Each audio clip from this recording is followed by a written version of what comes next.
Ladies and gentlemen, I'd like to now invite all of you here to please stand for the national anthem of the Republic of Sierra Leone.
Valiant men who have decided to sacrifice everything because they have a vision to lead the people of Sierra Leone over the next 5 years.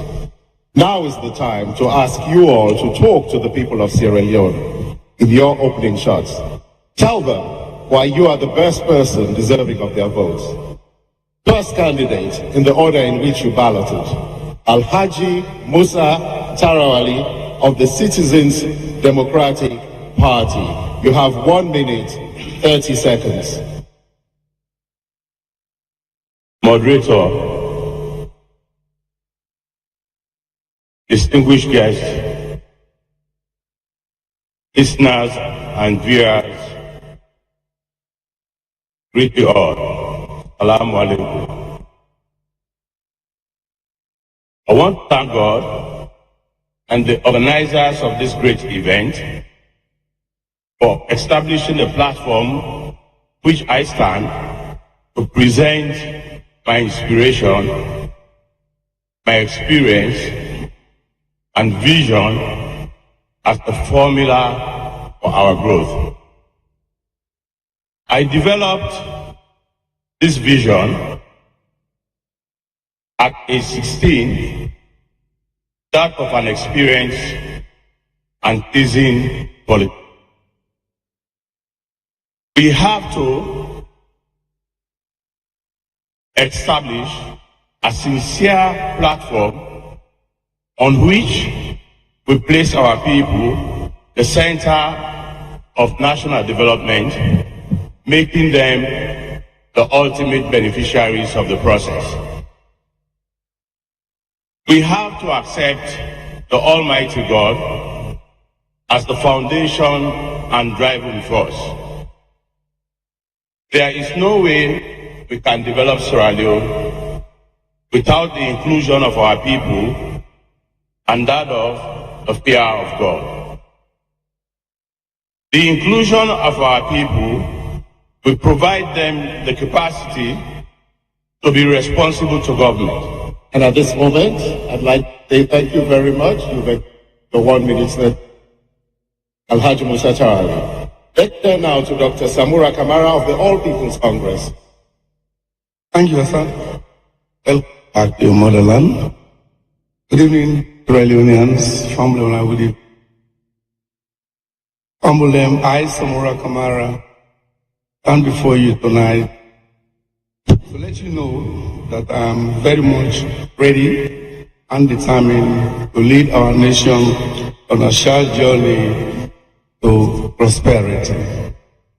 I'm doing so humbled and privileged with the honor bestowed upon me by the All People's Congress Party as their presidential candidate for the 2018 general elections. I'm taking up this responsibility with a humble beginning, from a humble beginning, with a shared experience, wide experience in managing the affairs of this country for over 40 years, I've been at the sharp end of the challenges and the policies we have taken as a country to move away from the shackles of the war, Ebola, and the mudslide caused it. I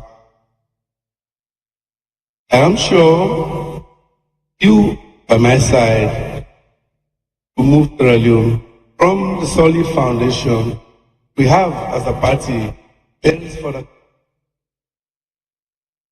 I sat behind any from that broadcasting board. I'm going to use that.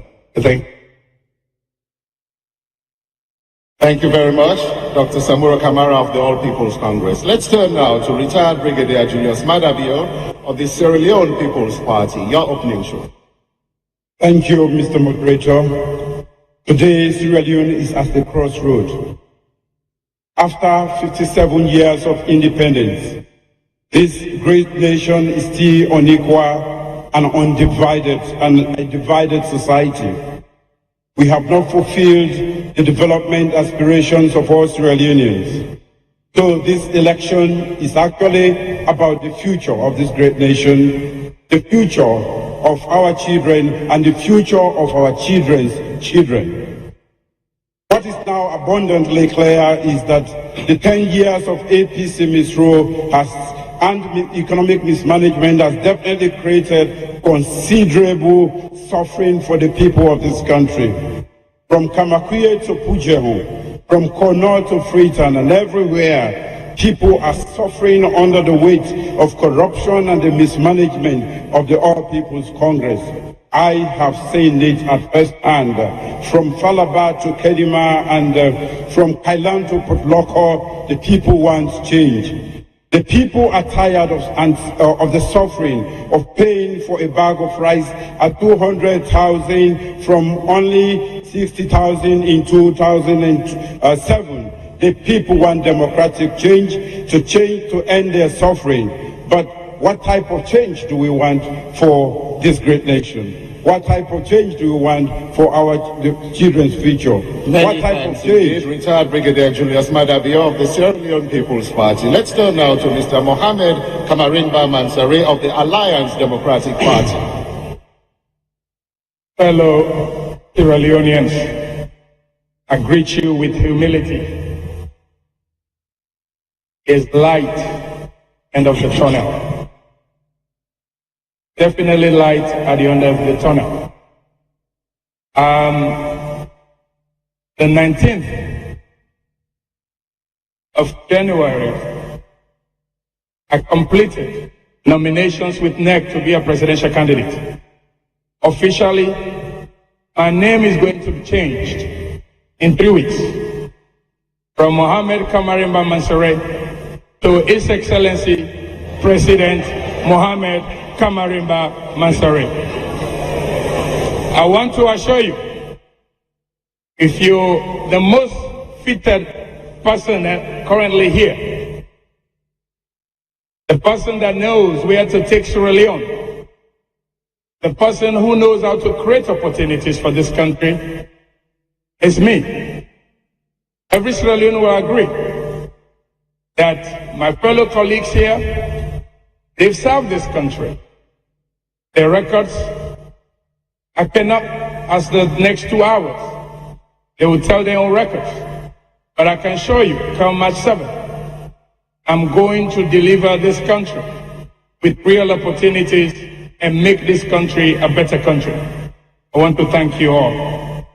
Mr. Mohamed Kamarimba Mansare of the Alliance Democratic Party. And next we have Dr. Kande Kole Yunkela of the National Grand Coalition.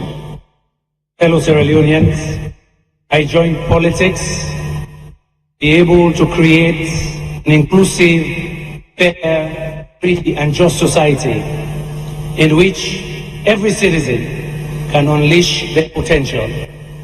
My vision is to create a dynamic, expanding economy that will create jobs and wealth for the people of Sierra Leone, the youth, the women, the disabled, a country where the rule of law is respected, where we have an effective, efficient, neutral justice system, and where we protect we protect the right of the future generation to the mineral wealth that the Almighty gave us.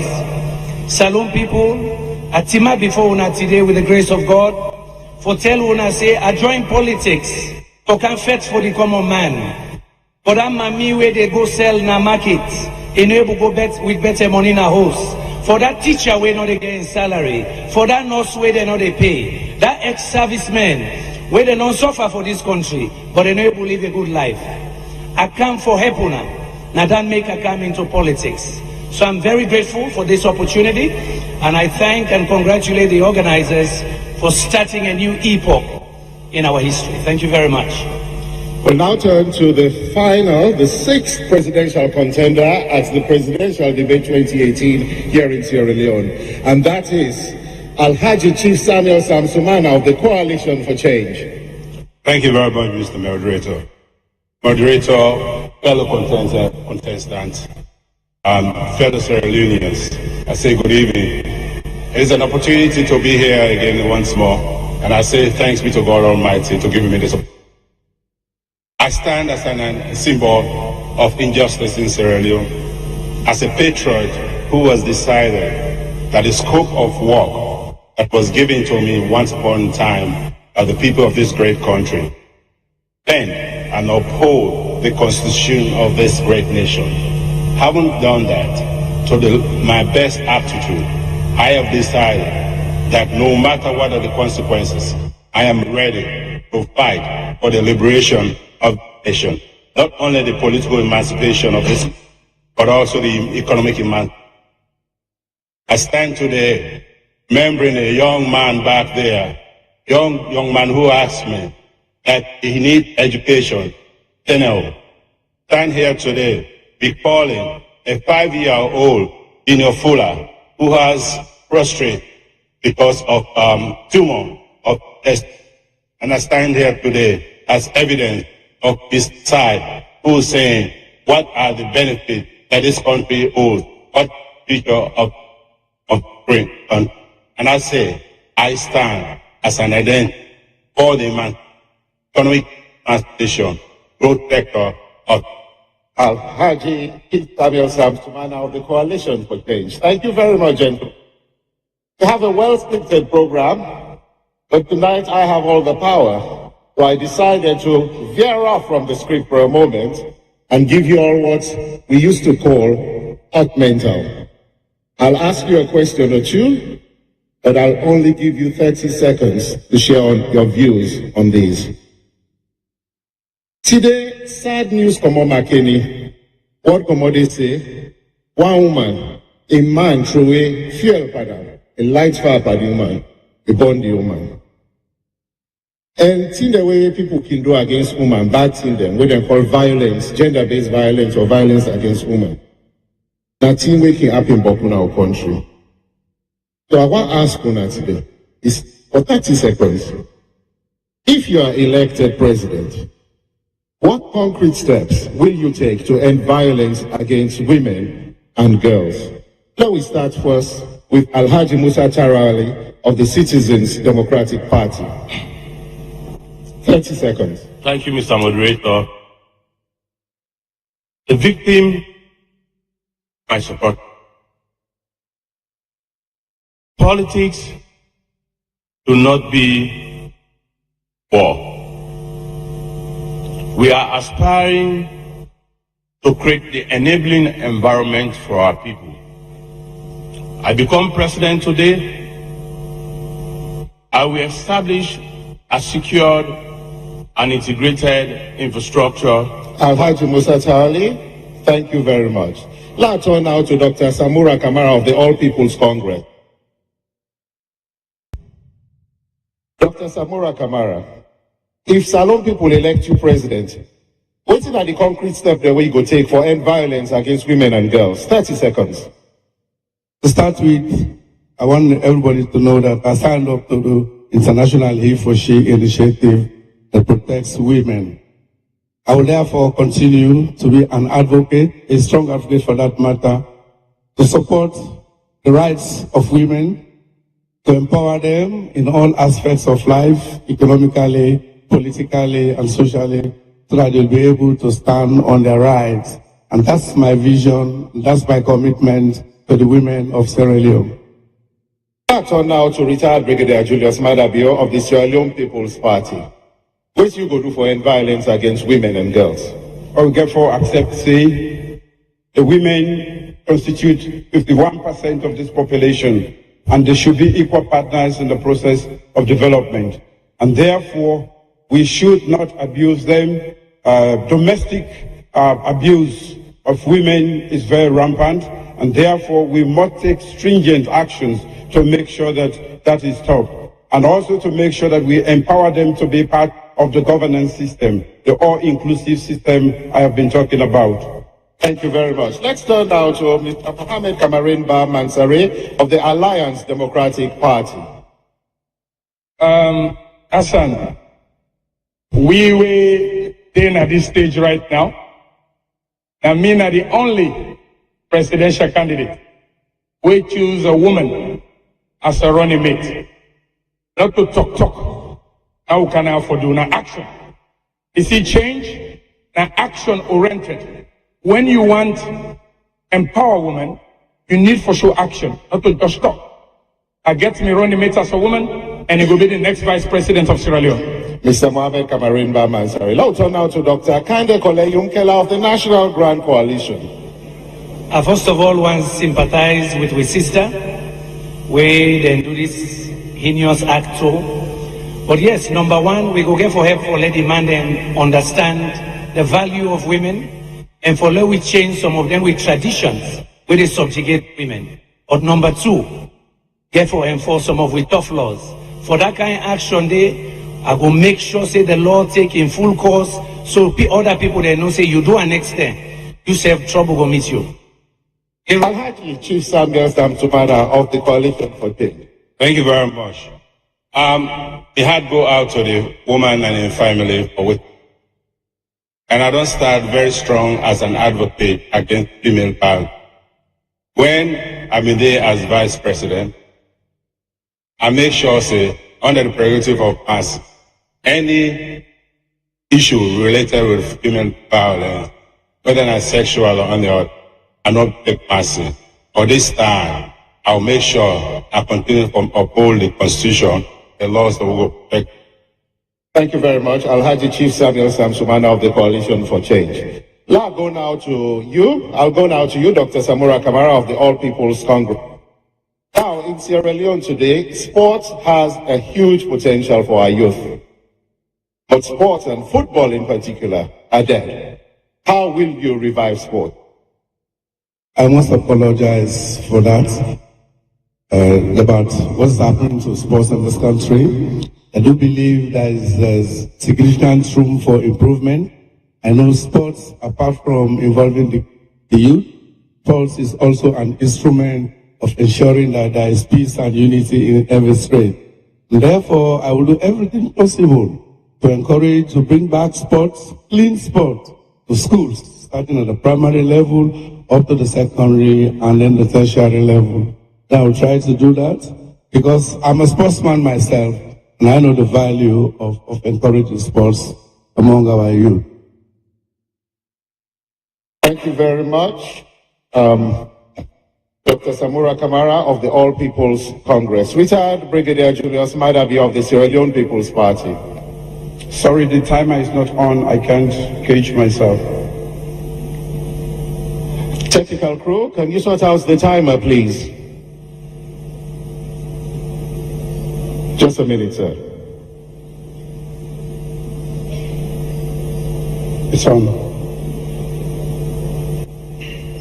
Every contender in this particular round has 30 seconds. So we'll turn now to retired Brigadier Julius Madabio. The timer is working. Okay, the only time where we don't go African Nations Cup, at the time where we've been doing government. We qualify for the Nations Cup and we win the Zone 2 twice. So you can rest assured that we go revive and resuscitate all forms of sport for make sure say we put Salone again on the map of the sporting world. For expose with the kingdom and give them scholarship and create a special fund we go make going at the international theater, then we start sporting they take place. Thank you. We go turn now to Mr. Mohammed Kamarimba Mansari of the Alliance Democratic Party. The youth are tired. They're sick and tired of giving them handout. That's all they do. They're sick and tired. Like I said, let's stop the rhetoric. Let's try to create skills, jobs. And as president, come March 7, 2018, this is exactly what I'm going to do. I'm going to empower the youth of this country and to make them live a meaningful life in Sierra Leone. We go turn now to Dr. Kande Kole-Yumkela of the National Grand Coalition. All man knows me a sportsman. So I will assure the youth then say, if I become president, we will reintroduce intercollegiate sports from school level go up. We go support the athletes. We go also make sure say we get regular training and indeed where possible to bring even international trainers to raise the level of we sport. But more importantly, we not go do what the APC they do. We not go put politics inside football. They left the footballer for let them do it and they do best and support the clubs. Alhaji Chief Samuel Samsumana. First of all, expunging the issue of the president being head of the sports council, we have to make sure so removed. And we, under the coalition for change, believe we have to start within the schools then, and at the same time, encourage what we've been there before, not to Arsenal, Manchester over the top. Not to talk about mighty Blackpool, Eastern Lions, Diamond Stars, etc., and revive sports in this country. Thank you very much. Let's turn now to you. Alhaji Musa Charlie of the Citizens Democratic Party. I beg your pardon, sir. What you go do about sports and football? I will respect the independence of FIFA and its related institutions. I will promote sports as pride or one of the activities that can promote the country and establish training of games and sporting activities across the country. You still get 7 seconds. You want to use that? I believe the independence of the institution. Okay. We don't use that term, but thank you very much. I go turn now to retired Brigadier Julius Mada Bio. Corruption. 2 things what you go do for end corruption. For stop corruption in this country, I go inject a huge dosage of discipline in the way we will govern this country. We have the ACC, which is one instrument, and we also get all the laws then way for support. What is lacking now the political will. We still get people way above the law. So that aspect, definitely bringing in the discipline, which forms a part of my background, we'll be able to add that to the institution and the laws then for make sure say we combat corruption in this country. Mohammed Kamarimba Mansari. Corruption and the cancer in Sierra Leone and the Ebola in Sierra Leone. You know, one thing, right now, get about 6 people here who want to be president, or make you show action, say you're not corrupt, or declare your assets. And none of these folks declare their assets to show they're not corrupt. They show they have the legality, how they get the money. You know, for start. So with my administration, I will end corruption in this country. And I'll okay, I'll go now to Dr. Kande Kole-Yumkela. We for strengthen the anti-corruption institutions. We for make sure say senior officials, president, minister, heads of agencies, permanent secretaries regularly, annually declare their assets. Number 3, we for make let the people they know when we give contracts to people for do activities for them, how much we give them and what can be supposed for do. So the citizens themselves go they watch who side the money they go and who that them and give that money they what to do with that. Alhaji Chief Samuel Samsumana, you thought? First of all, we can look at what in government they do. Government they encourage corruption. Because if they pay somebody less than $1 a day, a recipe for corruption. We will look into that, address that issue. Also, we have to give independence to the anti-corruption. At the same time, we have to make sure the judiciary and the police work in their own way so that nobody will interfere in the discipline order to take off and not all. Now let's turn to Alhaji Musa Charali of the Citizens Democratic Party. See what you go do for end corruption in this country. I will stop political interference, support sensitization, provide better conditions of service, and strengthen investigation. And finally, we'll go to Dr. Samura Kamara.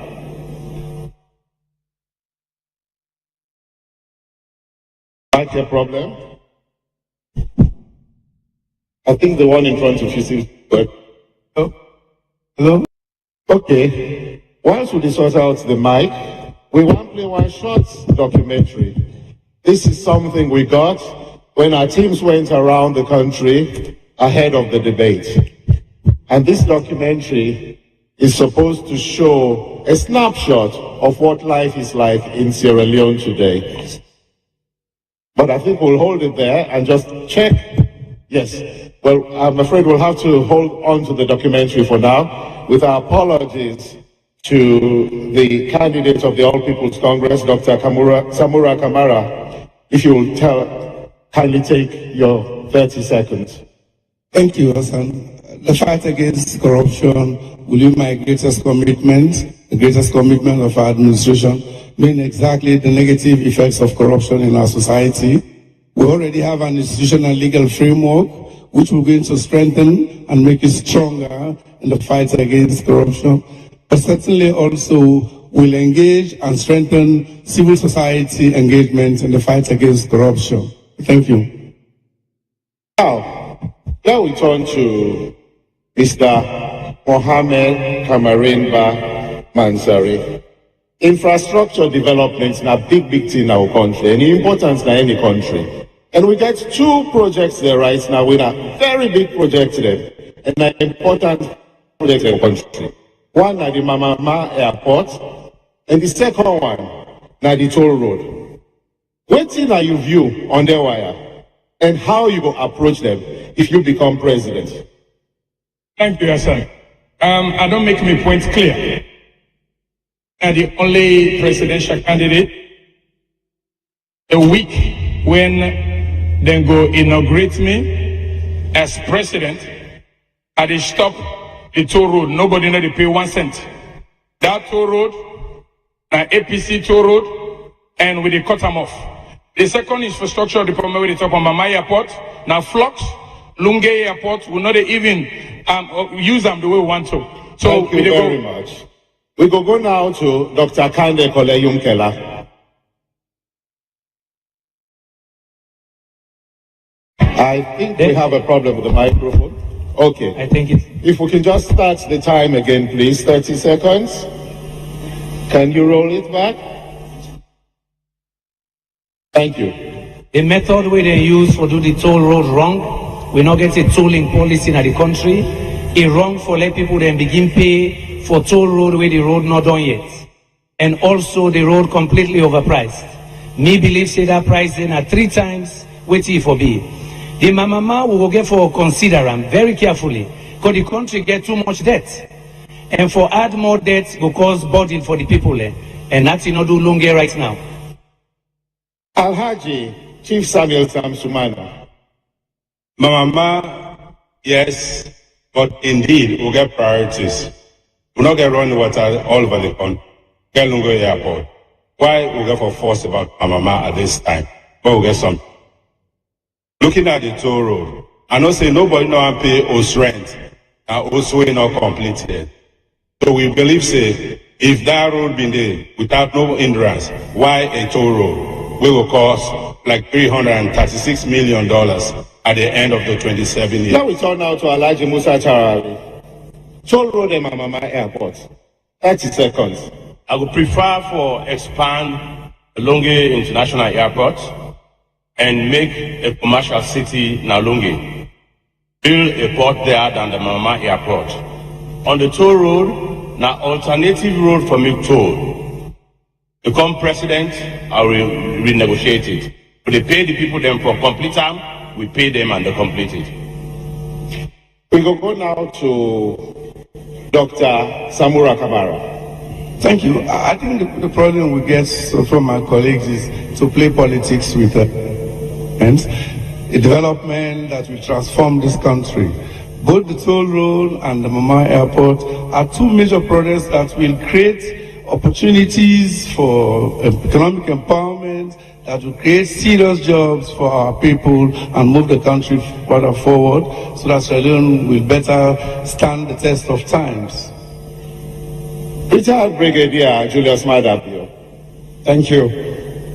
The toll road is shrouded in secrecy, the agreements and everything, and therefore we need to do a review and also do what we call value engineering for determine whether we get value for waiting we put into that. We also need to do a complete and holistic evaluation of all other infrastructure projects going on, because as far as I'm concerned, most of them are sham, including the Mamama. Thank you very much. And now we go turn to Alaji Hande Ole Yunkela. And I want to ask you, very interesting, this thing that they call Tusim and the diaspora, it don't become big issue. What you go do about this and about the Sierra Leone and the all winner people that what they call diaspora now? We don't put on our manifesto. All diasporans, we will immediately move legislation to give them voting rights where they are. Second, we will also work with the judiciary and the parliament to make sure we repeal those areas of our constitution that are discriminatory to diasporans or dual nationals. But I do believe that a president cannot be a dual national. Alhaji If Samuel Samsumana. The issue of dual citizenship, clearly, one, we know so to get a lot of support from we brothers and sisters. Why spite them? When we need them, then support, then they fall away. And the issue of dual citizenship, yes, the Constitution presently quiets about her, but we will look it around and make sure so we address her, wherein the president no get dual citizenship, but therefore be patriotic. Alhaji Musa Tarawale, you turn. I believe in the rule of law. We will engage as a nation to create the enabling atmosphere for make people in the diaspora participate. I will also ensure that we get mobile facility where they will left overseas and they process their passports and ID cards without coming here. If we bring the people closer and include them in the development process. Dr. Samura Kamara. Thank you. I think personally, in my years in managing the affairs of this country, I don't see the advantage of having the diaspora family-footed, providing resources and contribute to economic development. Fortunately, there is a constitutional provision is diverse, also different from Madual Act. What I will do is try to create an enabling environment whereby the diaspora will continue to develop.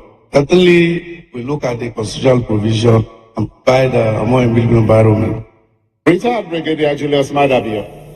Well, actually, me, I not get double SIM. I always don't be a Sierra Leonean. Although some people don't offload one SIM, but we believe, anybody where they out of this country, we're not part of this country, don't they contribute, we for encourage them. We not for use the law as it has been used for discourage them or exclude them from the political processes, because they are part of the economy of this country and they contribute immensely. So it is a law that we have to review. Mr. Mohammed Kamarin Bamansari. I love this country. I worship this country after God. And I assure you one thing. Nobody not forget 2 SIM or 3 SIM, wait for be president of the Republic of Sierra Leone. So whoever get 2 SIM, make it just resign and go wait. The second thing I tell you, as the diaspora, and they give them voting right as president, and the first 90 days, we're going to enact them, Lord, and day. Alhaji Chief Samuel Sam Sumana. Now I'm going to read this here small by English. Again? Existing investment. Oh no, you don't talk about diaspora. Yes. Existing investment agreements between governments and companies contain duty waivers, exemptions, and tax holiday provisions for companies. This has resulted in severely reduced financial benefits for the state from the exploitation of our natural resources. What would you do differently with respect to large-scale investment in natural resources if you win power? First of all, we as a nation endow natural resources. But for far too long, we don't eat the crumb. We don't eat the remnants.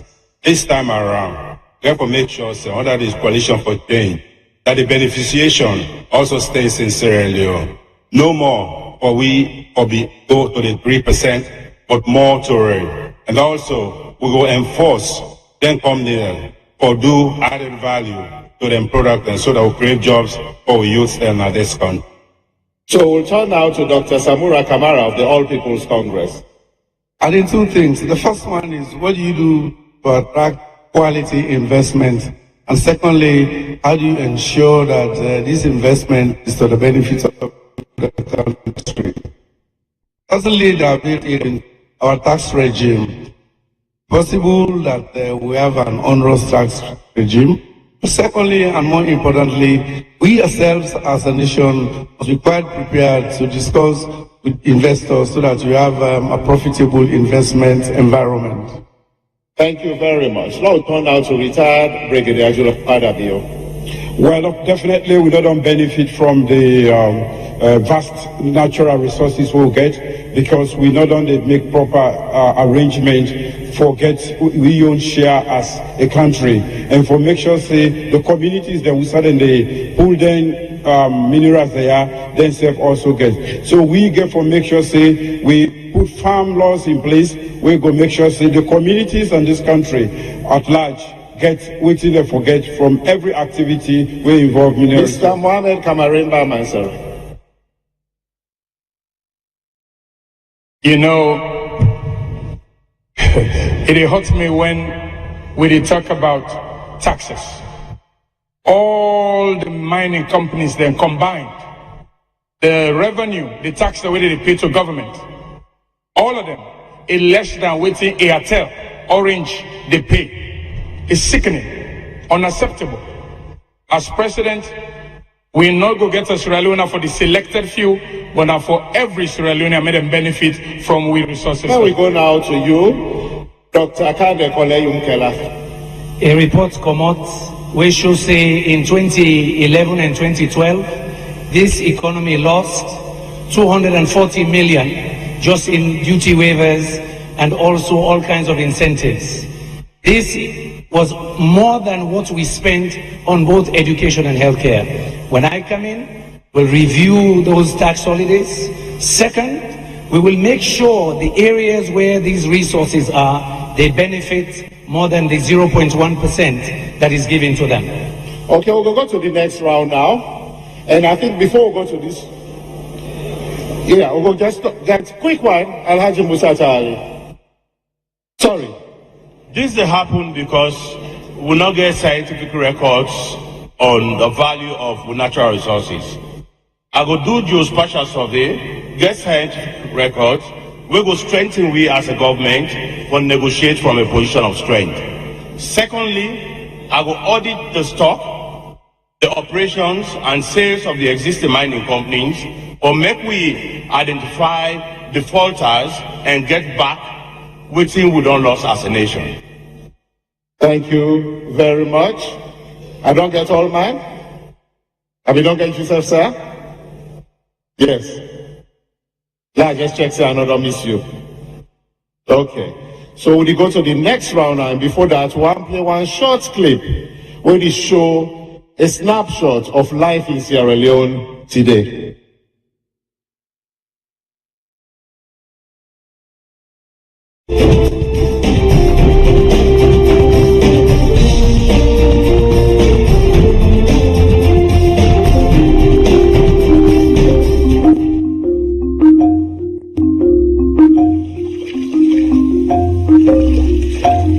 water problem. We have too much from January to February, March now. No get water again. Pass some, then go na the swamp, then go dig. Well, that digging the back now clear, now they come up. Pass we drink ourselves, so then pass and put them close before you drink.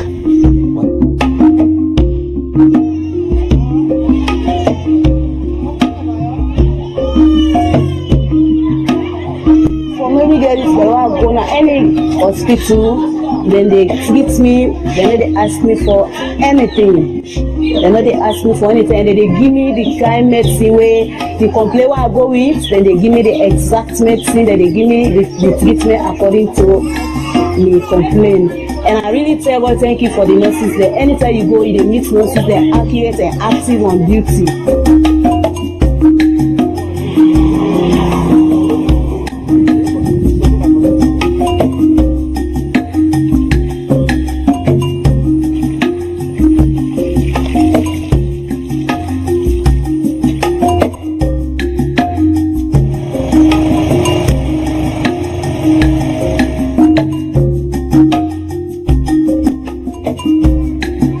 I make I see the losses and pass the profit, because sometimes I can see select I can don't get like 50,000 profit, but side my machine and bug machine pull, then beside we not get light tire and I feel like the buy, and the cost of the fuel 1 liter is 7,000 euros, and maybe sometimes I know they get fund up to even reach 15 or even 20.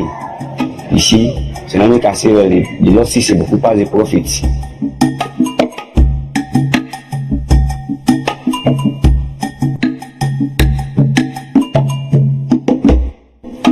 Block na made because we not get permanent school building, so we need school building because when the season they come and the community then take and make a fit for sale for make them go able to give a building. So now make over could say the only way we go able for help them, pass to go take them block them clear and go there for them. There are lots of changes. Some are positive changes, some are negative.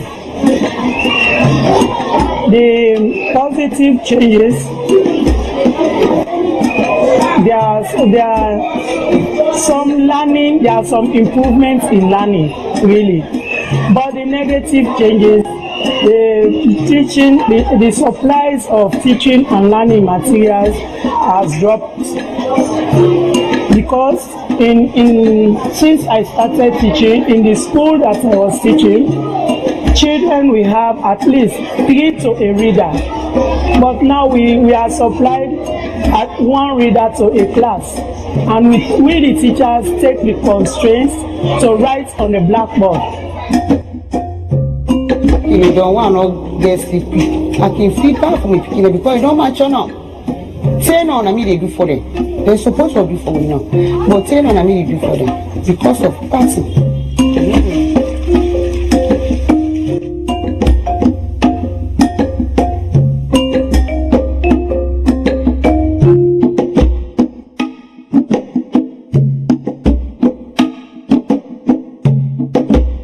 I know say when somebody idle, must involve inside violence or thief, armed robbery, and for that we decide say, look, can in a bush, Lord, they manage the life now. You see, but they find them very difficult, really. Even with survival for the day, forget that it's not easy.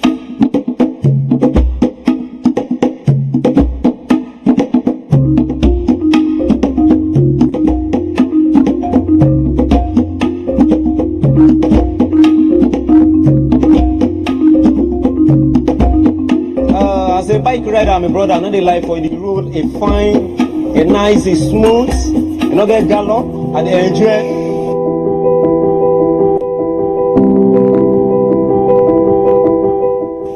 But from all the thing happening, I begin drink and smoke. Man, I rag nobody. I begin smoke, I begin drink, like bang bang. Because I know where you encourage me. No easy, because like me now, me bobo, I did jalo. They help me greatly. They help me. And they ride bike.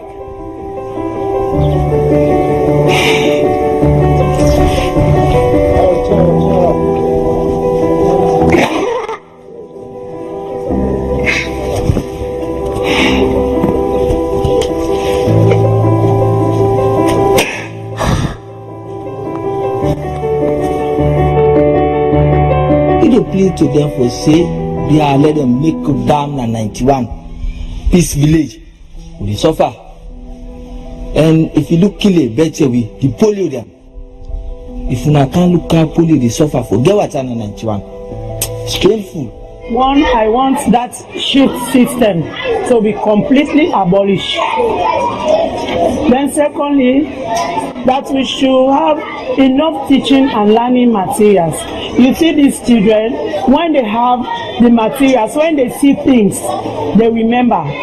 But we only teach in abstracts.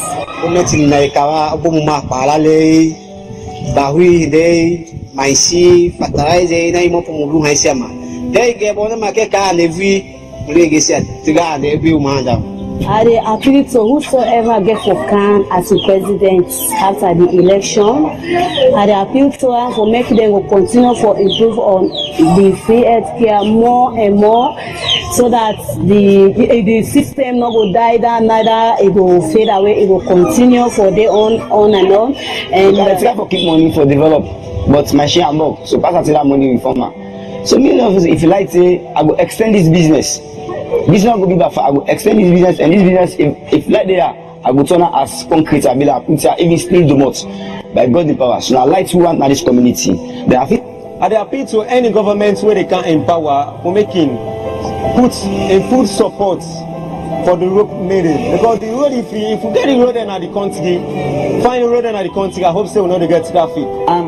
Me dream here for be, after I do achieve my education, for be member of parliament, for be I get that for be mayor, I get that for be liable work na education field, for liable get me anto month, liable do for me family. As for me, I want to go able to be the biggest doctor inside salon.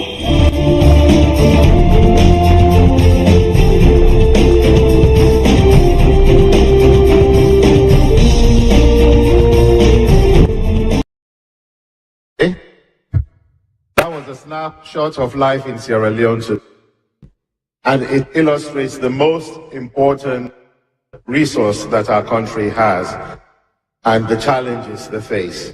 And that resource is, of course, the people. Therefore, tonight, we will start looking at your plans for human development. Here, we would like to examine how you plan to tackle issues such as health and education, housing and water. You have 2.5 minutes, and we'll start on health and education. Alhaji Musa Tawali. The health sector key to the development of every nation. We have to support our health sector development locally. And to achieve this,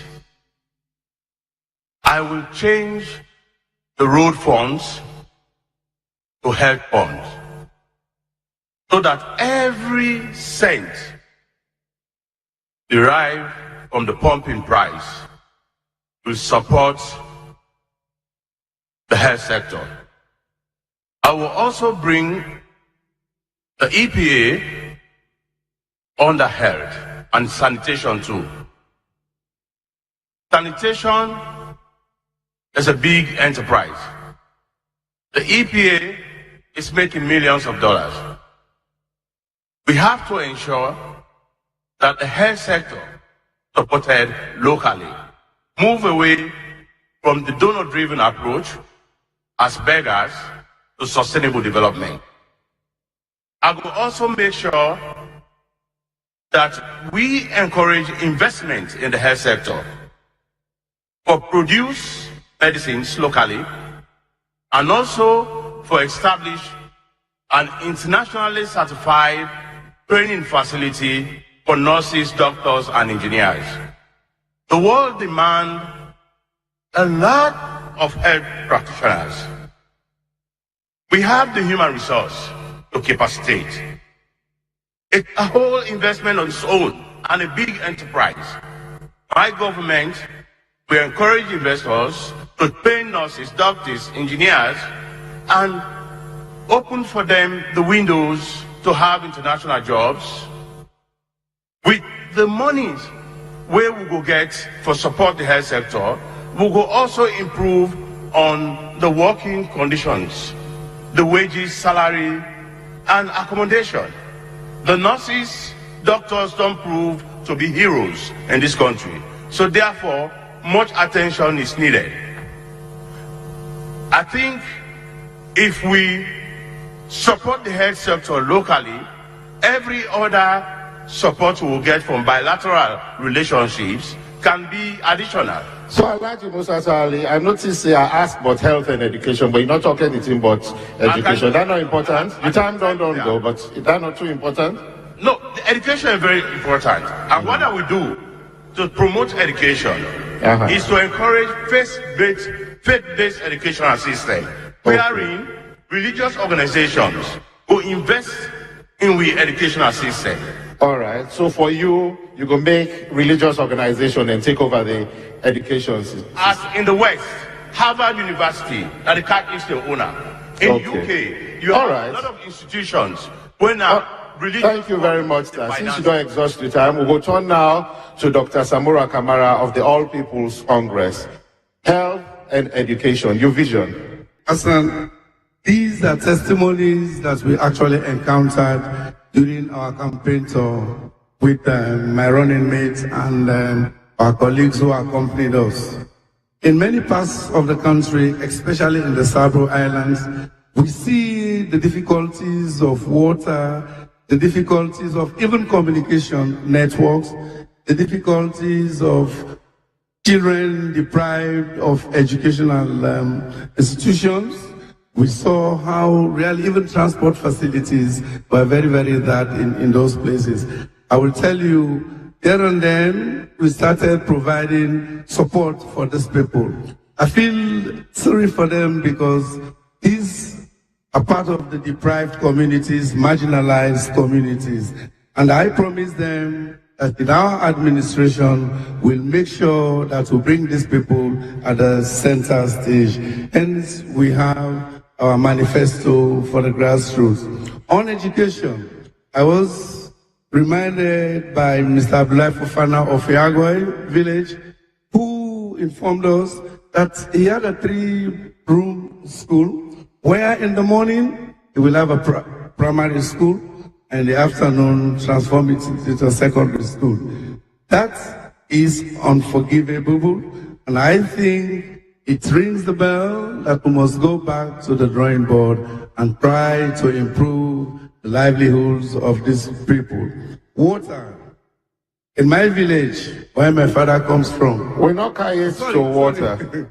In education, I do believe that the youths are longing for quality education, for good careers, and certainly a quality education that will give them guaranteed jobs, not only for Sierra Leone, or the international community at large. And I can see students yearning for the opportunities to have really clean education where we need to look at the integrity of the system, because presently we have a lot of malpractices in the system, examination fraud, etc. We look at the affordability of schools, and we also look at pre-primary and even primary school, and then we move forward. Dr. Samuel Kamara, you mentioned that when you saw the state or somebody's life during your campaign, you felt it was unforgivable. Who or what will you blame for that?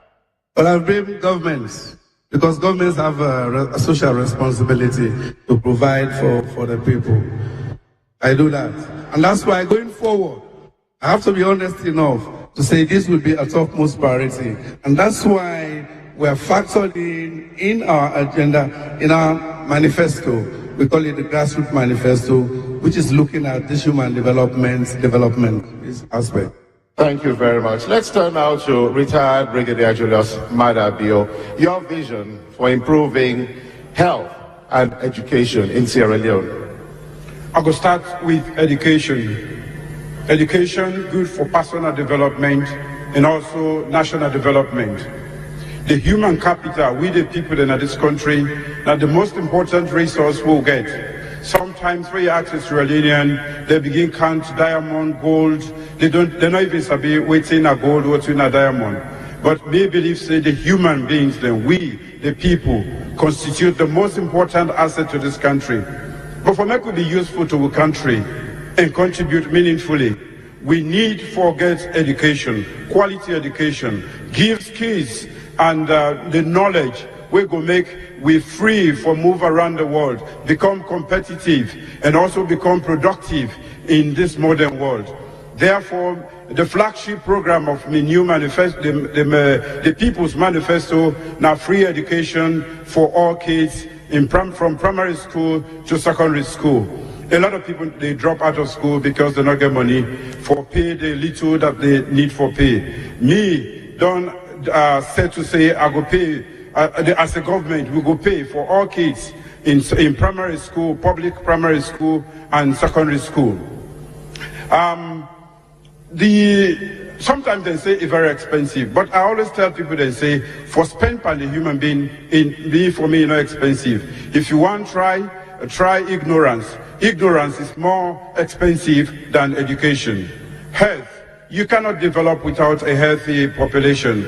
And therefore, we therefore make sure, say, the limited investment we put into the health sector, we actually develop not only the physical infrastructure, but also the human resource capacity for able to do what we call disease prevention, disease control, and also disease surveillance. We therefore make sure, say, we get the right people for able to do all of the internet in the health sector so that we could get a healthy population for undertake the development aspirations of our country.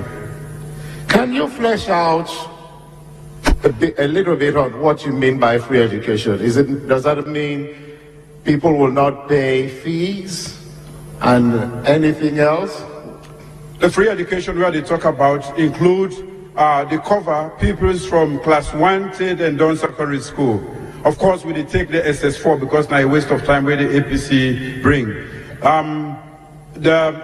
This particular program, they cover school fees, books and uniform and other educational materials. Then that means they don't get for pay for all of them things. And how much will that cost? How much will that cost? Say again. How much will that cost the state? I'm not getting you. Okay, my apologies. How much will it cost to provide this free education? According to the census, school census of 2015, we get 2 million kids we will get for work for. Using a unit price of 380,000 leons, that go amount to 115 billion. And we go able to get that money easily by making sure that excessive tax waivers and tax exemptions are reduced by 50%. Thank you very much. Mohammed Kamarin Barmansari, health and education. Health.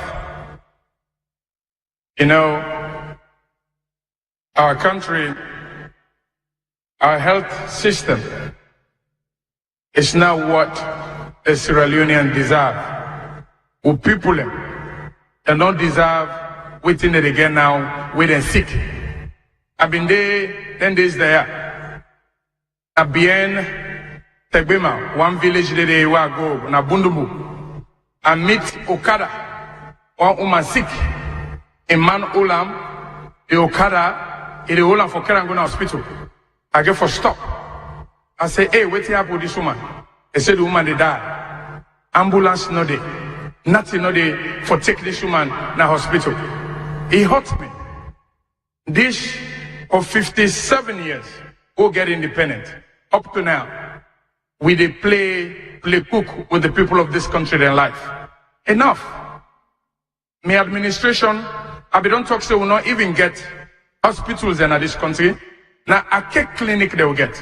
Now I make way government officers and sick, they go abroad, then go take care of themselves. They send them picking them, they wife them and go born abroad. Oh yeah, we health system a complete mess. I go change them in 3 weeks when I be president. The second thing, by God in power, I go change most of them policies and education. I be on the talk say People then they talk, just for talk's sake. Again, my colleagues then they raise my hand. I know when they work for government, we get former ministers there, former vice president, and former head of state. But me, we know one day work for government, one day church, this country money, and they build schools out of me fund for sure say, the kingdom education important. So if I build school with me resources, imagine when I control the country resources, what I go do. You know, education system in this country, and a complete mess. I mean, a total mess and unacceptable. And we they go back to the drawing board, and like Bisa don't promise, they can make sure say no child left behind, and every Pekin they get quality education, and they no go share one answer sheet, 5 Pekin and no go share and again as alone. So you say you will change the health service, the health sector in this country as soon as you become president, if the people elect you president. How will you change it and how Absolutely. One, when we go start, we give plenty money. In fact, the ambulances we will get before even Ebola in this country, then less than the motorcade of the president, then less than the motorcade of the vice president in this country. So what will they do? They can cut 70% of the country, about 70% of a country income. They go towards paying salaries, benefits, and all those lucrative things then for government, top government officers. Will they cut that money down? And when will they cut them? Will they go try for set things in place? Okay. And you also say you've been building schools. How many have you built? Say that again. You claim here that you have been building schools. Yes. How many? The second school now they finish with Lankono, when you go Putloko district, and there's a town called Mamusa. We get 15 villages. No school, no did it. When I go and meet young people, them they play, my body be the rise. Now I tell them say when I give me, I build the school, and then none. So how many schools? But me don't build my second school now. How many schools have you built? I said I'm my second school this. Thank you very much. Let's go now to Alhaji Kande Yunkela. The conditions where you show na that video, na that way they see how they go campaign, and we believe say now one of the worst legacies of the APC regime. For see people then they suffer that kind way, they toilets they're not in a school, clean water not they people they not they get proper health care in spite of the promises. For education, we don't talk, we declare immediately an education emergency. Under that emergency, we reform the Ministry of Education, split her into 2 directorates, one for basic education, one for tertiary education. Number 2, we go build more schools. 42% of we population, they below 18. So you obviously the demand there for increase. We need more schools for let we able to stop the 2-shift system. Number 2, then 30,000 teachers. We not get PIN code. We get for regularize them. We get for train with teachers better. Give them better incentives. Number 3, we get for work with the private sector. Private sector schools and they work well in this country. Why government you know for work? Number 4, we go introduce a water and sanitation program for all schools. The final one, we consider seriously compulsory free primary education. We limit them to that level because we know say already education they take about 20% of our expenditures. Healthcare. The health story is sorry. More women and they die now than they go born picking than any side. So healthcare, major reform as well. Number 1, we get for train more nurses and doctors. Primary healthcare important. We get for establish more what we call primary healthcare units. Now then village. Number 3, we need for train more doctors. So I go work very well with the College of Medicine for see how we go expand them programs for train more doctors and nurses for this country. Of course, the physical infrastructure matter. We for upgrade the district level hospitals that we get. More expansion, electricity and clean water for day and day unit and day. For example, we need for get electricity for store blood. We need electricity for get better sanitation and clean water. So you get for do that linkage between a good hospital and the availability of electricity and clean water. Dr. Samora Kamara, Kanda Yumkela's vision for health and education seems very grand. Do you believe him? Well, I don't know whether he knows the true cost of the thing. But I want just to inform him that what is happening is fault of successive government, not only an APC phenomenon. But again, I think that again, my colleague quoted some figures. Yeah, he quoted some figures about the cost of primary education or education at large. I tell you, currently we meet 10% of the budget on education. That is over 5 trillion leons. And over 50% of that is primary education. Whenever you want to make free primary education, not to talk of high school education, you must look at the envelope, resource envelope, because you get competing development issues, you have health, water, etc. Let me just hold you there, Dr. Kanda Yumkela. But I do believe we have a competent and a willing private sector that will help us move these two sectors forward.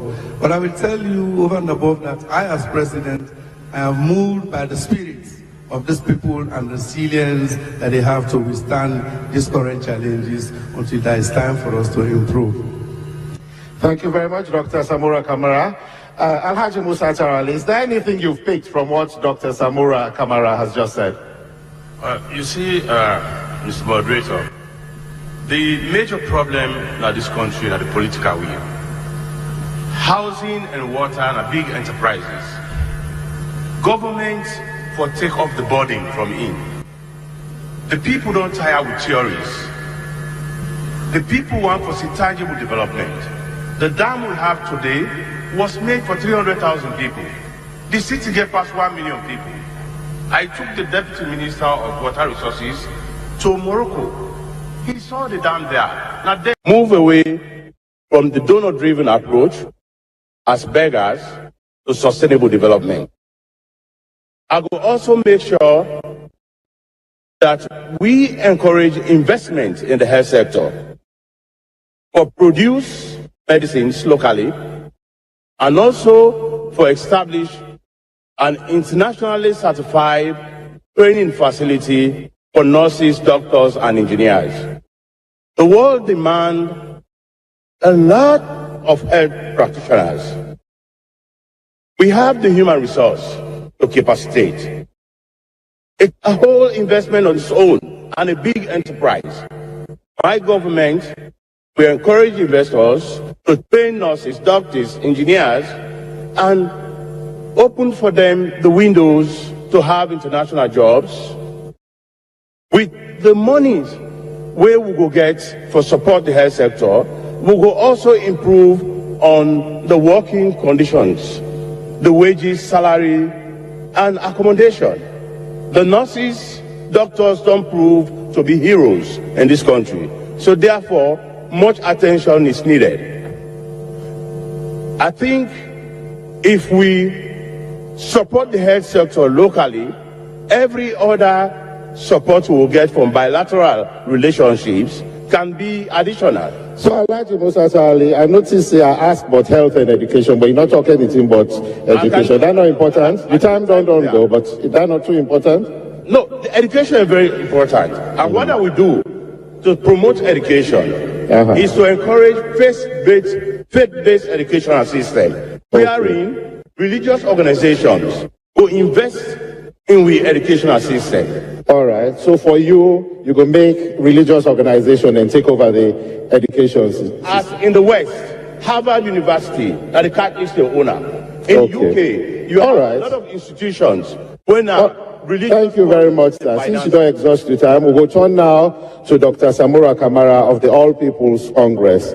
Health and education, your vision. Hassan, testimonies at video. These were testimonies that my running mate and I, plus our actually encountered several parts of. So We seem to have a problem with your microphone there, and I would just like to pause the proceedings with our apologies again, and we'll start your time again, I think. Can we start 2:30 after we've tested the mic, please? Technical team? Hello. Okay, you can start now, sir.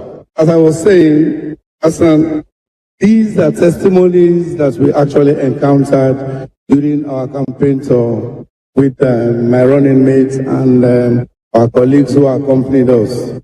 In many parts of the country, especially in the Sabo Islands, we see the difficulties of water, the difficulties of even communication networks, the difficulties of children deprived of educational institutions.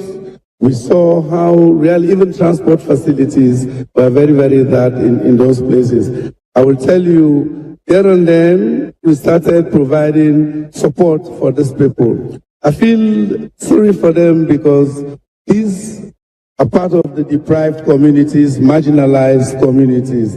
And I promise them that in our administration, we'll make sure that we bring these people at the center stage. Hence, we have our manifesto for the grassroots. On education, I was reminded by Mr. Abdullah Fofana of Yagoy village, who informed us that he had a 3-room school where in the morning he will have a primary school and in the afternoon transform it into a secondary school. That is unforgivable, and I think it rings the bell that we must go back to the drawing board and try to improve the livelihoods of these people. Water. In my village, where my father comes from, we're not carried to water.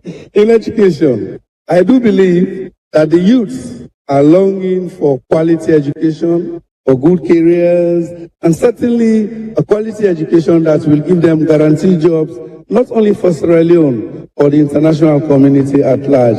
And I can see students yearning for the opportunities to have really clean education where we need to look at the integrity of the system, because presently we have a lot of malpractices in the system, examination fraud, etc. We look at the affordability of schools, and we also look at pre-primary and even primary school, and then we move forward. Dr. Samuel Kamara, you mentioned that when you saw the state or somebody's life during your campaign, you felt it was unforgivable. Who or what will you blame for that? Well, I blame governments, because governments have a social responsibility to provide for the people. I do that.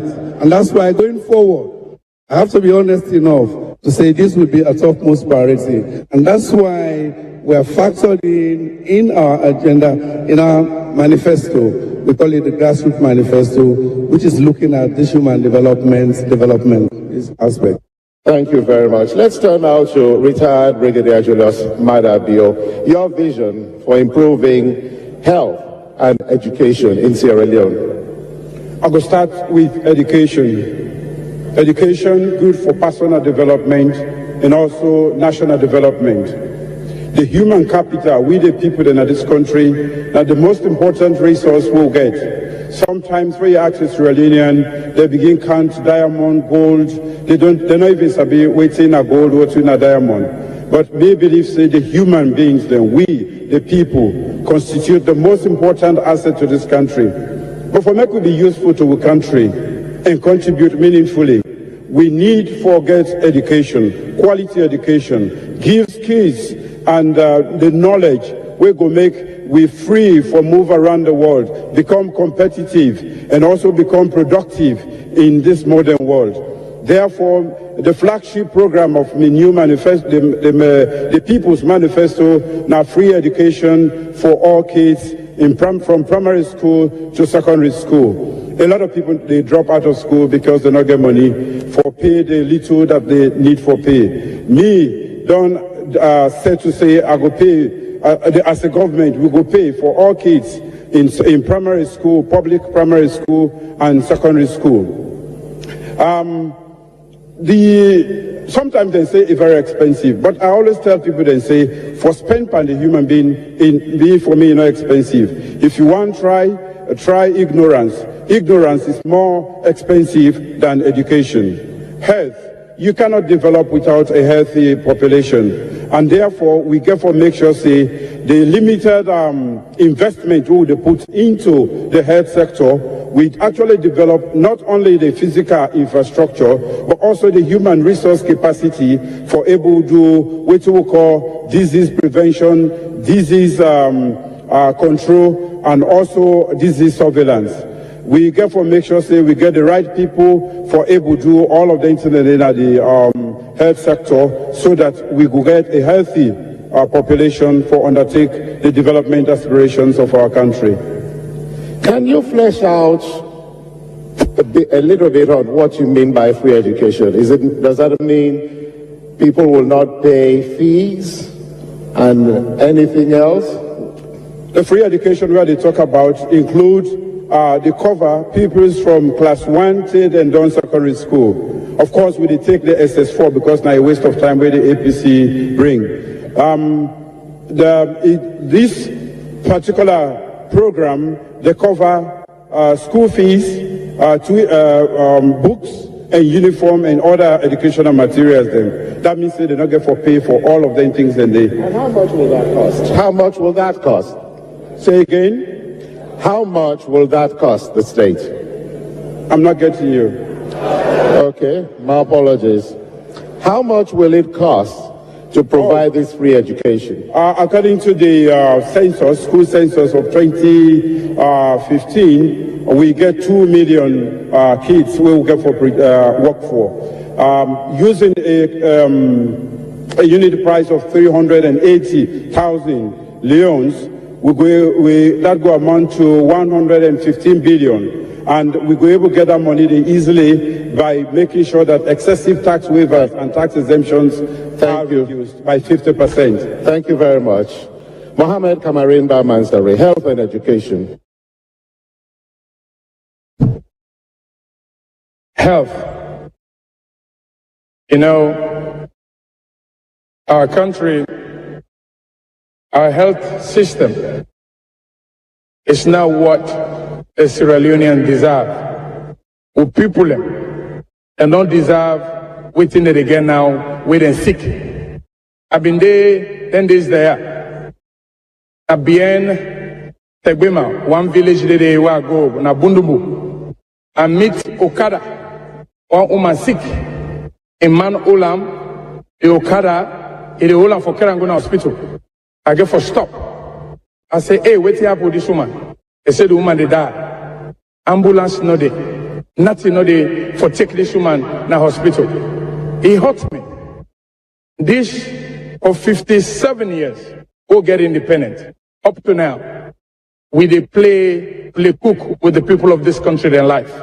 Enough. My administration, I don't talk so we will not even get hospitals in this country. Now, a cake clinic they will get. I make way government officers and sick, they go abroad. Then go take care of themselves. They send them picking them, they wife them and go born abroad.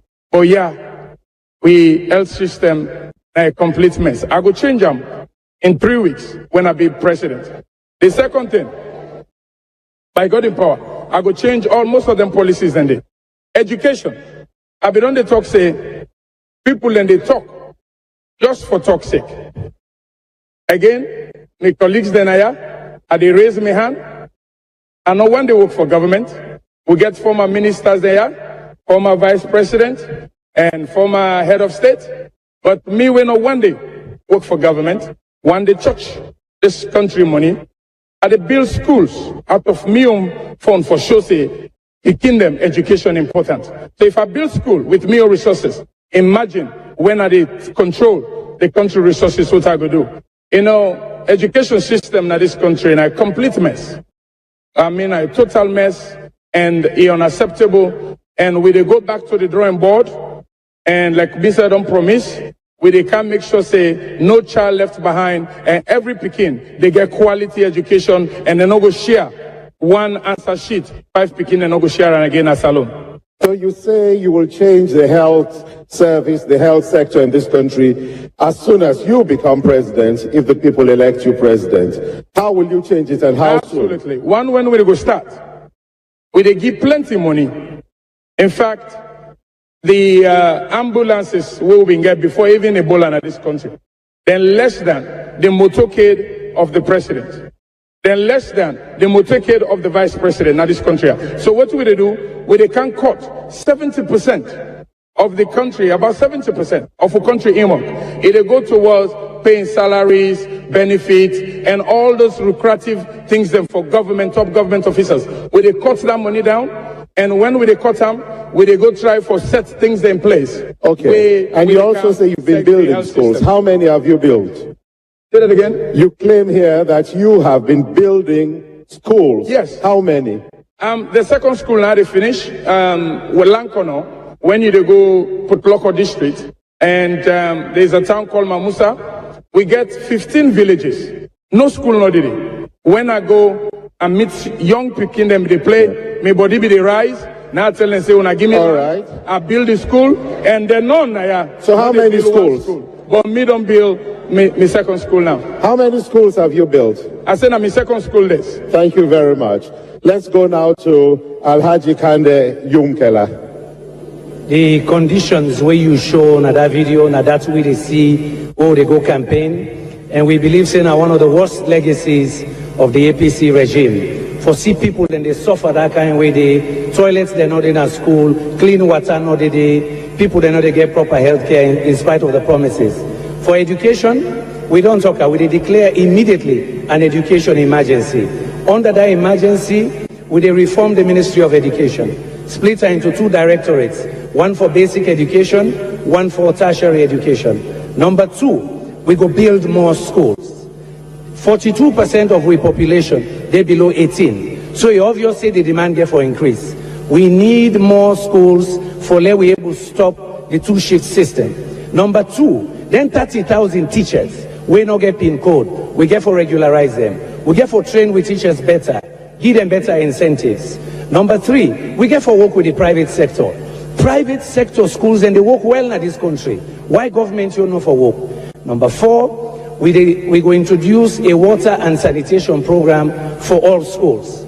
The final one, we consider seriously compulsory free primary education. We limit them to that level because we know say already education they take about 20% of our expenditures. Healthcare. The health story is sorry.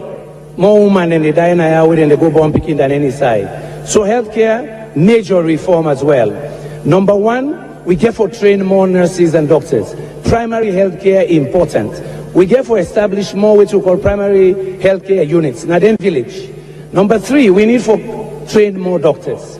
So I go work very well with the College of Medicine for see how we go expand them programs for train more doctors and nurses for this country. Of course, the physical infrastructure matter. We for upgrade the district level hospitals that we get. More expansion, electricity and clean water for day and day unit and day. For example, we need for get electricity for store blood. We need electricity for get better sanitation and clean water. So you get for do that linkage between a good hospital and the availability of electricity and clean water. Dr. Samora Kamara, Kande Yumkela's vision for health and education seems very grand. Do you believe him? Well, I don't know whether he knows the true cost of saying. But I want just to inform him that what is happening is fault of successive government, not only an APC phenomenon. But again, I think that again, my colleague quoted some figures. Yeah, he quoted some figures about the cost of primary education or education at large. I tell you, currently we meet 10% of the budget on education. That is over 5 trillion leones. And over 50% of that is primary education. Whenever you want to make free primary education, not to talk of high school education, we must look at the envelope, resource envelope, because you get competing development issues, you have health, water, etc. Let me just hold you there. In Trinidad, with the blessed way God gave them of the natural resources of petroleum, then provide free tertiary education for them picking them. We get natural resources. If we close down the leaks, all the leakages there, we'll get a capacity for provide the opportunity for children that when they graduate from universities, not only waiting for somebody to employ them, but they're able to learn and come out and employ themselves gainfully as productive citizens. This is the foundation of what we've got for said. It's not only for we spending now, but we are embarking on a project where we will make the youth in this country more productive. Consider a situation where a child was 5 years old before the Civil War, and then it lasted for 11 years. That gives us a young youth, uneducated, unemployed. Then the SLPP government came under Tijan Kaba, then trained them for be masons, painters. What skills can, how much? I don't know where last me Uncle Change. I'm afraid we've given you quite a lot of time, but thank you very much indeed, Chief Samuel Samsumana. And I'll turn now to the presidential contender for the All People's Congress Party. We've heard the plans that you all have on building the health and education sectors in Sierra Leone. Let's turn to housing and water. First, do you agree, and not just you, all of you here, do you all agree that housing and water are priority issues? Yes, I do. Do you all agree? I totally agree. Moderator, you left me out again for give me views. Oh, yes. Yes. But I mean, don't start with you, you remember? Everybody you in vision, they Yes. ask their views. I will come to you, don't worry. I go give, I go make you challenger, don't worry, I beg. But now just allow Mr. Samura Kamara, Dr. Samura Kamara, let him talk to us about housing and water. I totally agree that housing and water are critical priorities in our manifesto and certainly for moving this country forward. That's why we do realize that the shortage of affordable housing, especially for our public servants, whether it's the police or the military officers or teachers, nurses, civil servants, etc., is a very serious development challenge. And in our administration, we'll do what it takes to bring about programs that will address affordable housing facilities.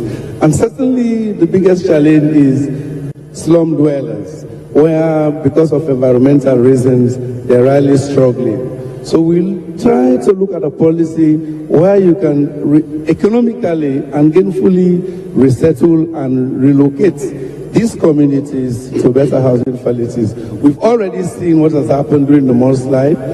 The private sector has helped us with 52 very good housing units to which we are resettling those who suffered during the mudslide. And I think this is a very encouraging aspect. On water, I was saying, in the village where my dad comes from, I went there. I will tell you, I saw the mothers and fathers struggling to have clean water system. Of course, I've done what I have to do to even improve that situation. But consider if it were Samura Kamara living in that environment, it would have been a difficult thing, diseases and all the rest of it. And that's why in our manifesto, we're going to do everything to make sure that housing as a priority is ably addressed, but more so a combination between the private sector and the public sector. It has to be a private-public partnership because certainly government is encumbered with other challenges and given the limited resources in the budget, government cannot handle it alone. But I do believe we have a competent and a willing private sector that will help us move these two sectors forward. But I will tell you over and above that, I as president, I have moved by the spirit of these people and the resilience that they have to withstand these current challenges until there is time for us to improve. Thank you very much, Dr. Samura Kamara. Alhaji Musa Tarali, is there anything you've picked from what Dr. Samura Kamara has just said? You see, Mr. Moderator, The major problem in this country is the political will.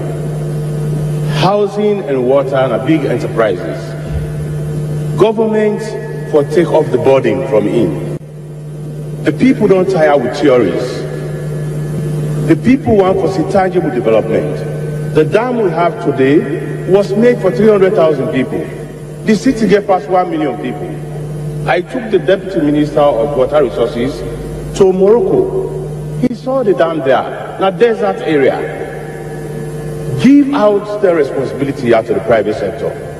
Water is a big business and affordable cost. Then go invest in the dam, we get water in this country, take the waste and they damage people there. Invest in the dam, get the water there, we go supply the whole city. Mohammed say, they want to sell even the civil servant houses, told that. So they safe, because now the young people then they inside them building. So nobody not trust them. So what would I do? Housing crucial. I don't go na Kanike, Moab, Colbert, Crabton. This past week, they campaign, they work a middle and place than they. The one location, 21,000 people, they live in a pan body. You foresee the hole, where then they get water from. This is wrong in 21st century Sierra Leone. We go rebuild some of the shanty locations and there. But yes, you need public-private partnership and good financing, mortgage systems for let you get the private sector in for build affordable housing for people. I call on public-private partnership because yes, government get for provide some land, encourage some developers, we go develop their housing schemes and they, and possibly some financing. Again, if we lock some the inside there, where money just they disappear, yeah, including fishing. Yeah, then another topics on there. I don't know if on the cover. So many side and day where money just they disappear now, yeah, because of deal making. Where we go use for them clean water, now basic rights, access to clean water. In fact, now sustainable development goal number 6, top priority. Now they boku the disease, then they come out where they affect them picking them. We get for give people and clean water. Yes, it will therefore be a combination of methods. We get for harvest water. If you go to Cape Verde, then they harvest water. So we get for do some water harvesting. We get a lot rainy season time. We get for do some small dams.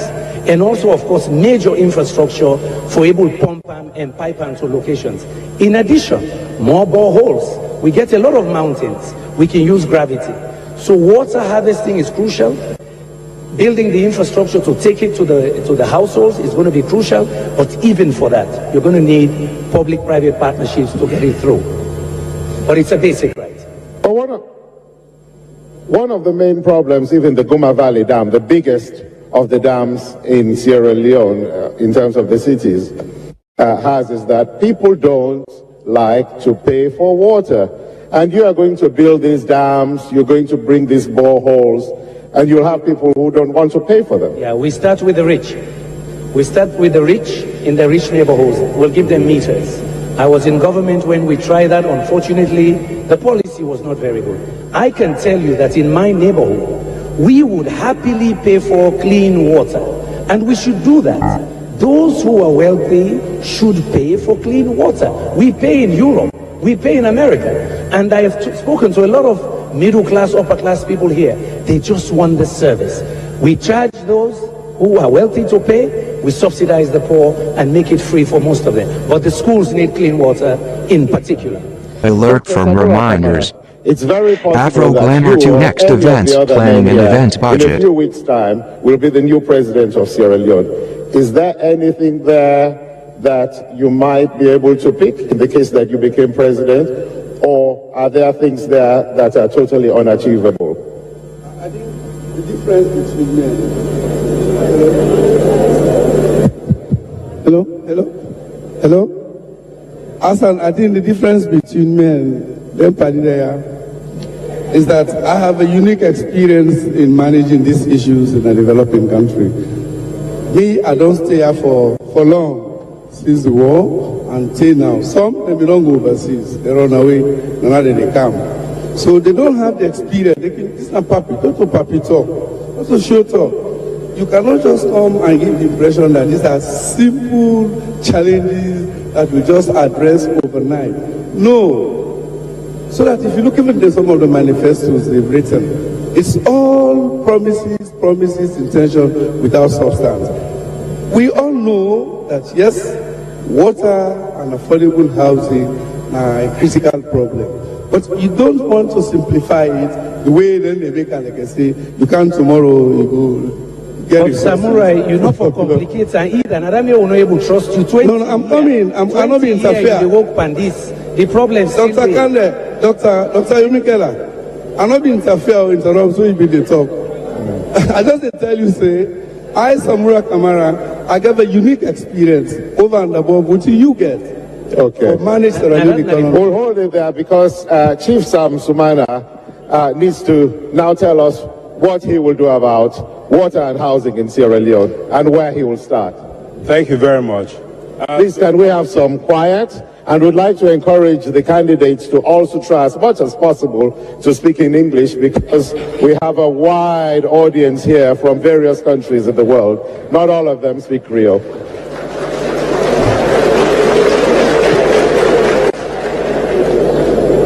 Can we have some silence, please? Chief Sam Sumana. Thank you very much. It's very clear that water and housing are essentials of life. Very clear that in our country today there is need for 280,000 homes for us to solve our housing crisis.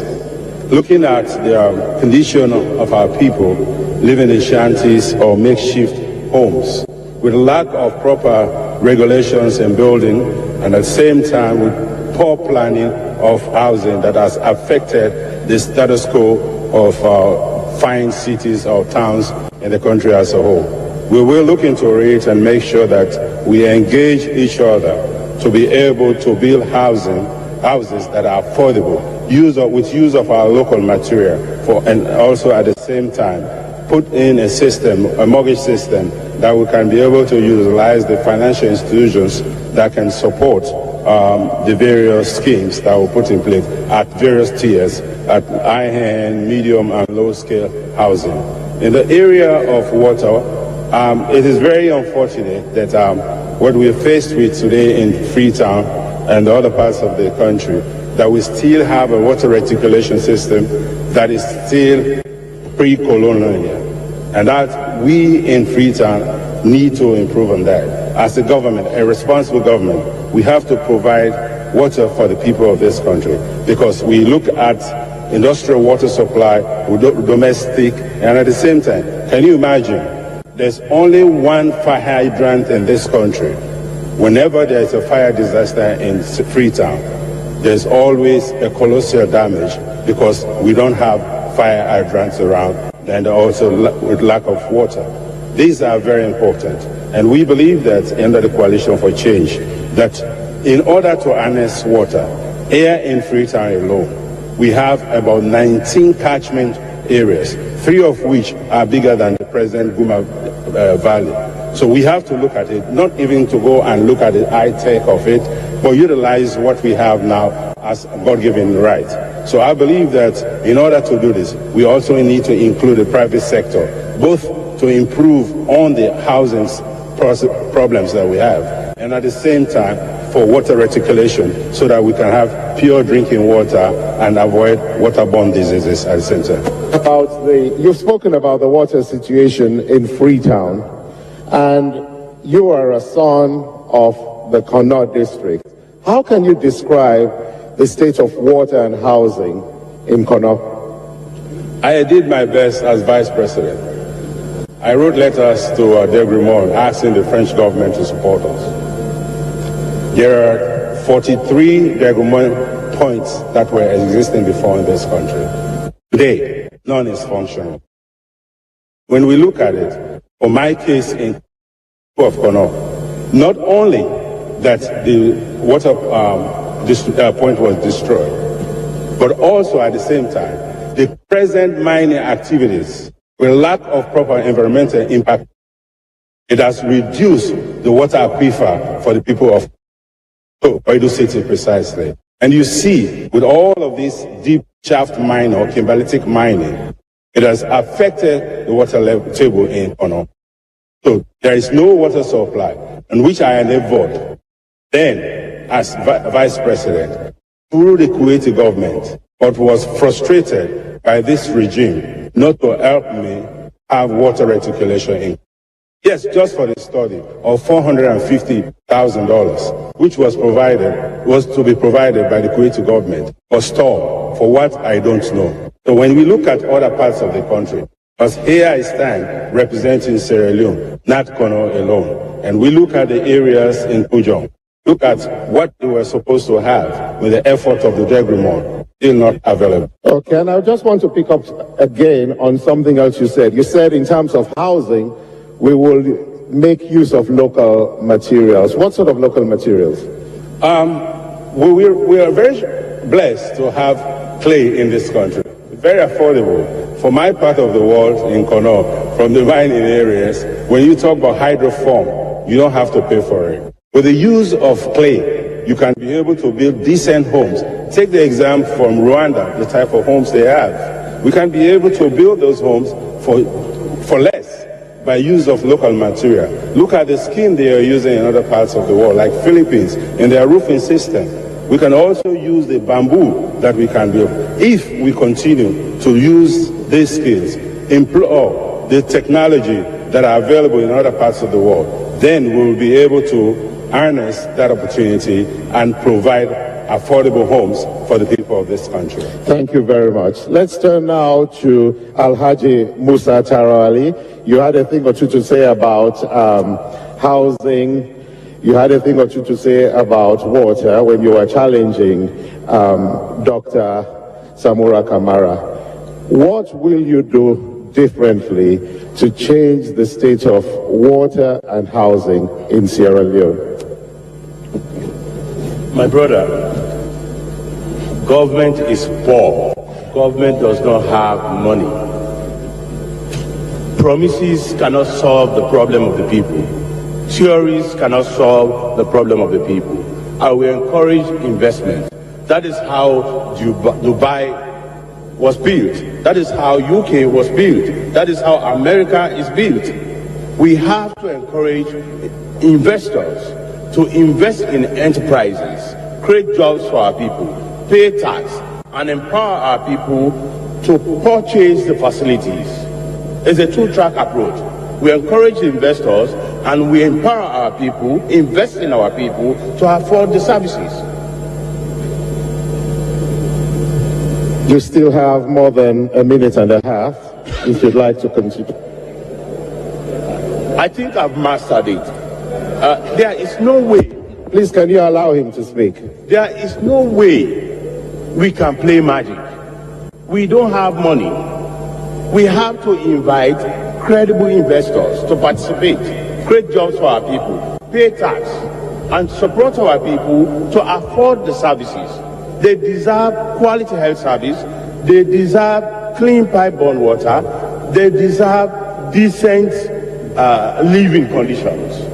And we can't afford this as a government, so we have to create the enabling environment for investors to invest, and we develop policies that can make it affordable.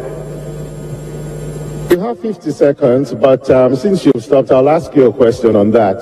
What exactly would you offer to these investors that would bring them to Sierra Leone to invest in housing and water, rather than go to Ghana or Liberia or Guinea? The political will.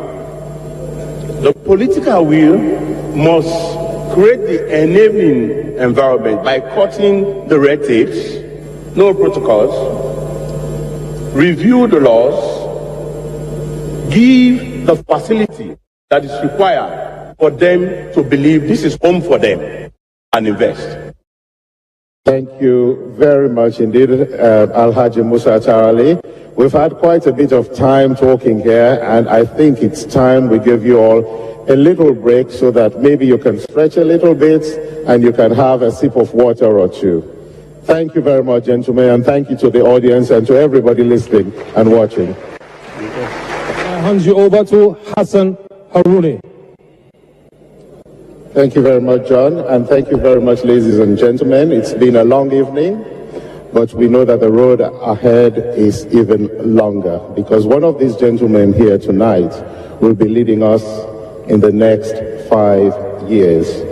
Once again, we have Alhaji Musa Tawali, Dr. Samura Kamara, retired Brigadier Julius Madabio, Mohammed Kamarin Bamansari, Dr. Kande Kole Yumkela, and Alhaji Chief Samuel Sam Sumana. Now, plenty of people in Sierra Leone today say times are hard. Prices are high compared to their purchasing or earning power. This is an economy that relies largely on the exports of raw materials, subsistence agriculture, and small trading, petty trading. Our industrial base is very low, and we have a debt, a foreign debt, which has gone over $1.5 billion. What will it take to turn this around, and how do you, the candidates here tonight, plan to do it? Let's start first by examining your plans on jobs and revenue and reducing donor dependency. We'll start with retired Brigadier Julius Madabio. You have 2 minutes, 30 seconds. Thank you, Mr. Moderator. We have a serious problem with our economy. And to deal with this problem, we have to introduce some discipline in the way we spend the people's money. First is expenditure control. The APC government has been spending like drunken sailors. They've spent, the SLPP government left a reserve of over 5 billion leones and a foreign debt of about $250 million. As I speak to you, I'm just confirming what you said. We have a foreign debt of about 1.6 billion today. And of course, that tells you there is no reserve at all. This sort of reckless spending on the part of the government has created serious challenges for the people of this country. We have to introduce stringent measures. We also have to mobilize domestic revenue. We have to stop excessive tax exemptions, duty waivers. That way we can create the savings necessary to support the government to pay for some of the essential services instead of having to depend on other countries or development cooperation partners to fund our own existence as a government. There is excessive expenditure on foreign travels. There is also a lot of use of foreign exchange on contracts within the country. These are things that we have to stop. So apart from mobilizing domestic revenue, we also have to make sure that we diversify our economy to be able to have more sources of revenue. And I have identified tourism as one of those areas to create more bases to diversify our revenue base. We transform the agriculture sector by certain policies to make sure that these productive sectors add up to our revenue base. I am going to seriously take action in the fishery sector so that we can have more revenue. Thank you very much, retired Brigadier Julius. Could you just expound a little bit on the fishing sector? What will you do to make it different from what it is today? We are losing quite a lot of money in that sector. We are not surveillancing our territorial waters. The governance of our fishery sector is non-existent. The license have not been monitored, so we are getting a meager sum of money from our fishery sector. So we have to look at that very seriously. For agriculture, we have to make sure that we can produce enough food and also cash crops and animals husbandry. We have to make sure that we can produce enough to eat at home and to sell so that we can generate foreign revenue for this country. That is how I intend to embark on the increase in the revenue or the intake of the government. We have the least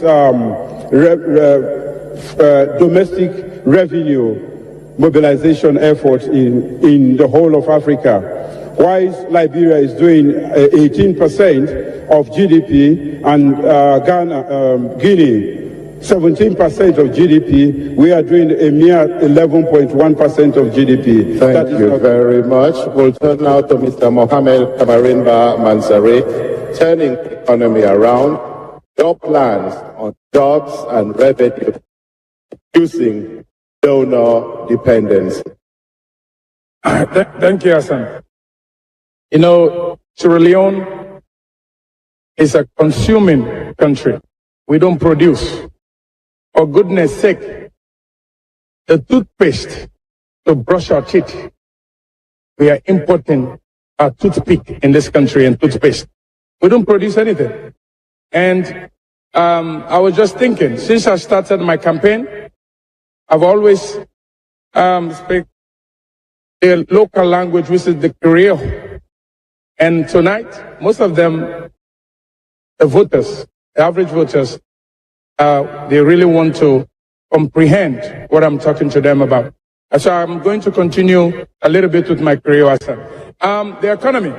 The one thing about economy, make I tell you one thing. I've been talking today. We spend about $160 million just for import to staple food when I rice. That needs to stop. We need to stop that.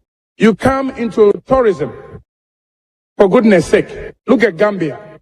Then depend on tourism. And Sierra Leone, we are just a mess when it comes to tourism in this country. So we need to rebuild Sierra Leone. And some of the things then back when I talk about this donor. This is not the country where government, the past, this is not just APC, but APC and SFPP.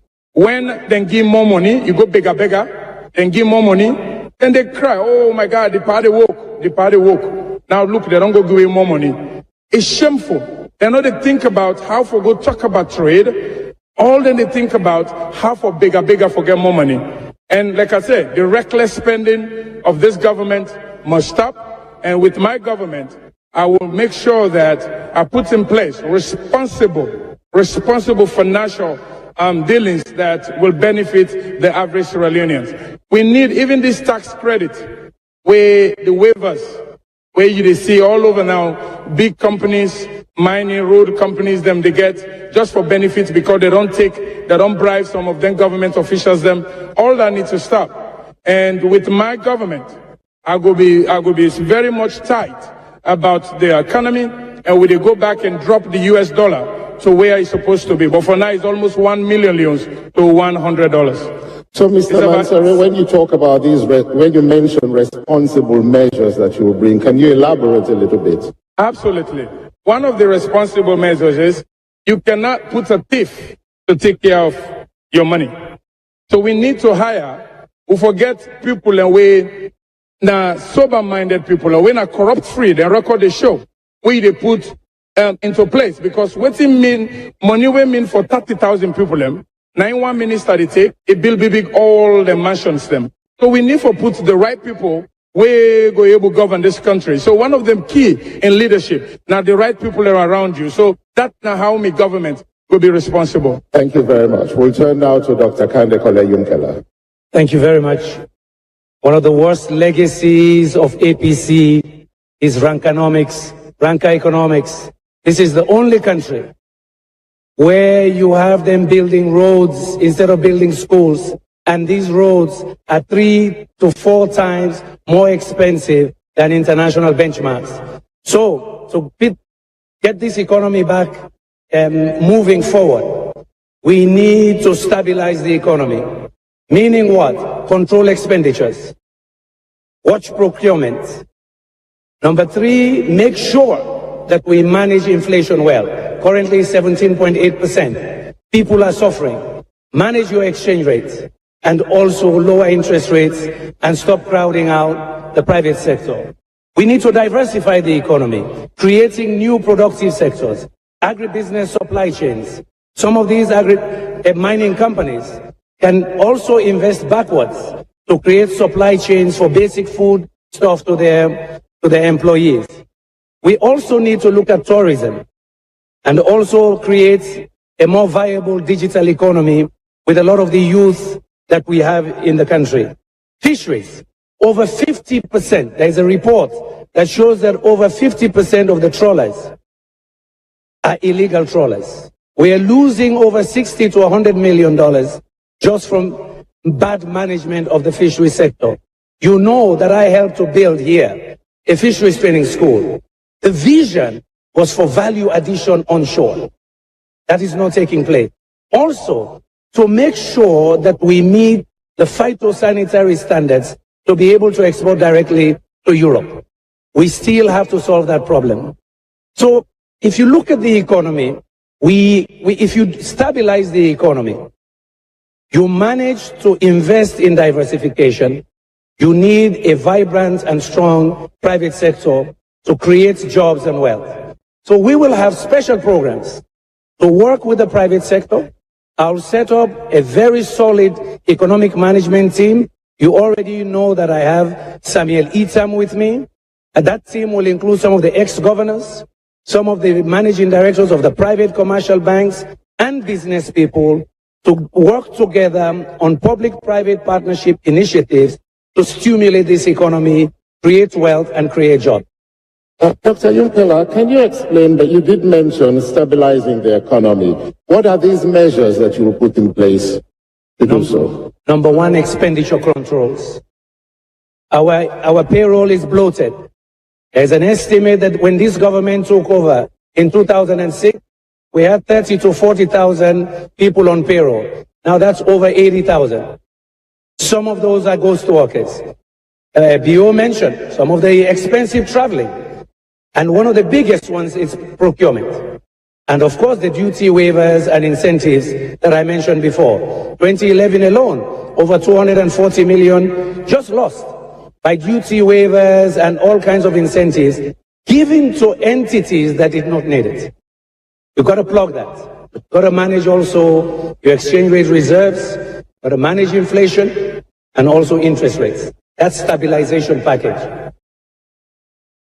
Thank you very much. We'll turn now to Chief Samuel Samsumana. Your ideas on changing the economy, your plans on jobs and revenue and reducing donor dependency. Thank you very much. One of the issues today I stand here that is rather disturbing is to find someone who has served as the governor of the central bank, time minister of finance, and now that has failed the economy of this country. At the same time, yearning to be the president of this country. It doesn't add up to me. We have to look at the realities of our economy. When we're looking at that, we have to make sure, in order to be more sustained, away from a donor-driven economy, we need to expunge corruption, minimize corruption to the highest level.